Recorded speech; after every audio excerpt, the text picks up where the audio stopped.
Today we'll talk about how to fix or how to solve the problem of not opening. On the application of Discord, we go to settings. In this page, we go to apps, default apps, app settings. In this page, you will search about Discord app and we click here. Then this page of app info, you will click on first stop and you will click OK. Here you will enter to the window of storage. Here you will click on clear cache, but pay attention, don't click clear data because that can delete your account. In the end, you can turn off your phone and you can wait a moment to restart your phone again to fix that problem.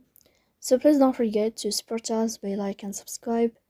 See you next time in another video, and thank you for your watching and your attention.